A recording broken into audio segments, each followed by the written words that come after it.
দুষ্ট শিয়াল ও জলপরীর গল্প। একটা জঙ্গলের ধারে একটা ছোট্ট কুটির ছিল। কুটিরটার দেওয়াল ছিল মাটির আর চালটা ছিল খড়ের। সেই কুটিরে বাস করত একজন বুড়িমা।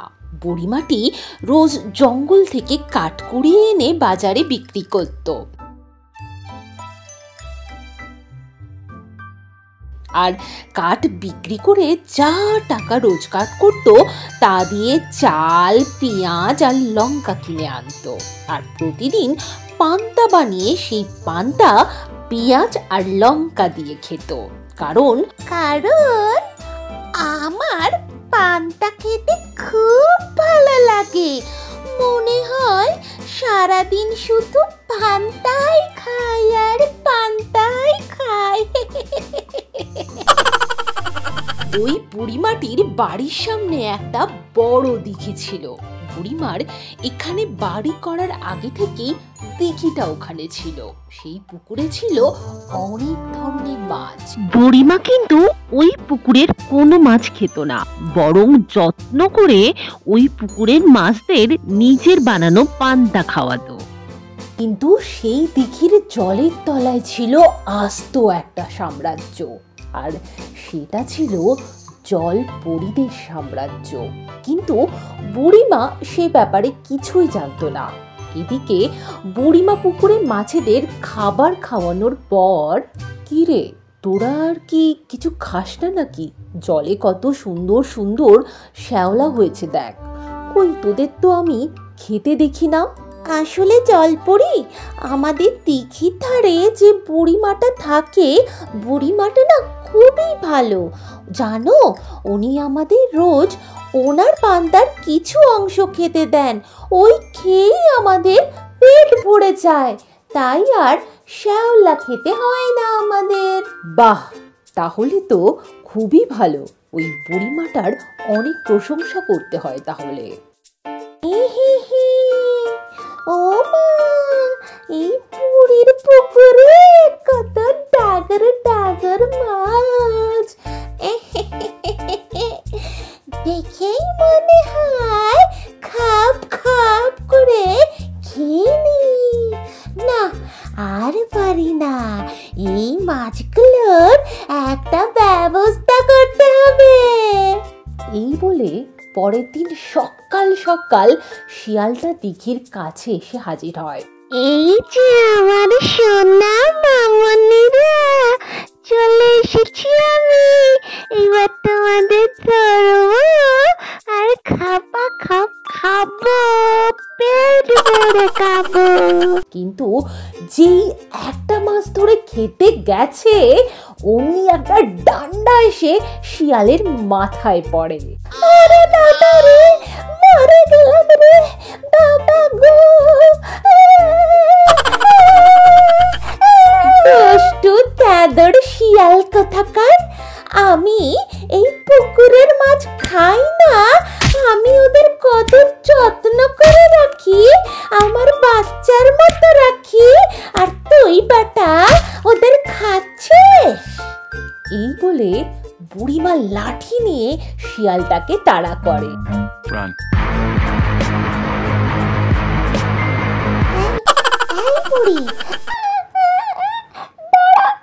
আমাকে মাছ খেতে দিলে না তো, তোকে আমি তোরও খাবার খেতে দেব না, মনে রাখিস।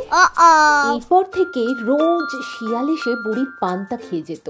বুড়িমা অনেক চেষ্টা করতো শিয়ালটাকে আটকানোর, কিন্তু আজ ভালো করে দরজা লাগিয়ে রাখছি, ওই নচ্ছার শিয়ালটা আজ আর আমার পান্তা খেতে পারবে না, বদমাইশ শিয়াল একটা।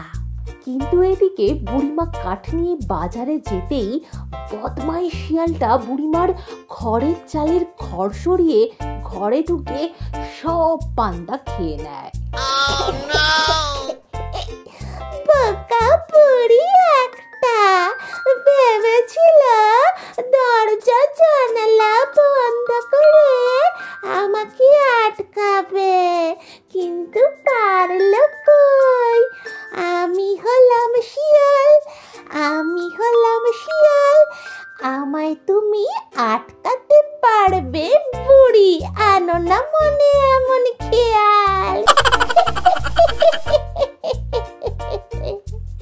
এদিকে বুড়িমা বাড়ি ফিরে দেখে বাড়ির খড়ের চাল ভাঙা আর পান্তাও শেষ। তারপর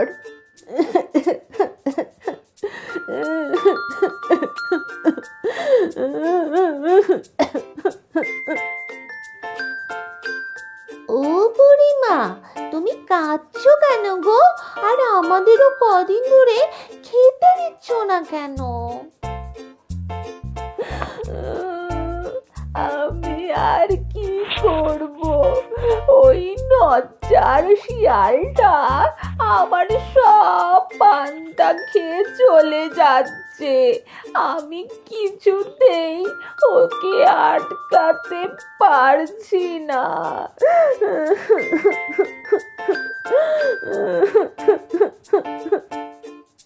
ও, এই ব্যাপার।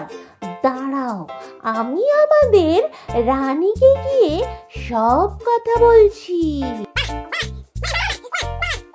এরপর মাছরা এসে জলপরীকে সব কথা জানায়। আর তারপর জলপরী, বুড়িমা তুমি কেঁদো না, আমি তোমাকে একটা উপায় বলে দিচ্ছি, সেই মতোই কাজ করো, দেখবে ওই দুষ্টু শিয়ালটা আর তোমাকে জ্বালাতন করতে পারবে না। এই বলে জলপরী বুড়িমাকে উপায় বলে দেয়। আর তারপর বুড়ি আজ নিজে থেকে দরজা খুলে রেখেছে। বুড়ি বুঝতে পেরেছে আমাকে সে কিছুতেই আটকাতে পারবে না, তাই আজ আর দরজা দেয়নি। সুবুদ্ধি হয়েছে বুড়ি। এই বলেই যেই না শিয়াল হাড়ির মধ্যে হাড় ঢুকিয়েছে, অমনি মা কিসের কাটা ফুটলা গো। এই বলে যেই শিয়াল হাড়ি ছেড়ে বাইরে বেরিয়েছে, অমনি একটা কাকড়া শিয়ালের পায়ে জোরে কামড়ে ধরে। শিয়াল বেচারা মাটিতে পড়ে ছটপট করতে থাকে। ছাড় ছাড় বদমাইশ কাকড়া, ছাড় আমাকে, এদিকে শিয়াল যত ছাড় ছাড় বলে, কাকড়া আরো জোরে কামড়ে ধরে। আর এতক্ষণ বুড়িমা ঝোপের পিছনে দাঁড়িয়ে সব দেখছিল।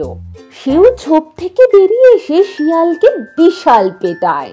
এরপর শিয়াল কোনো রকমে নিজেকে বাঁচিয়ে সেই যে পালালো, আর কোনোদিন এদিকে ফিরেও এলো না।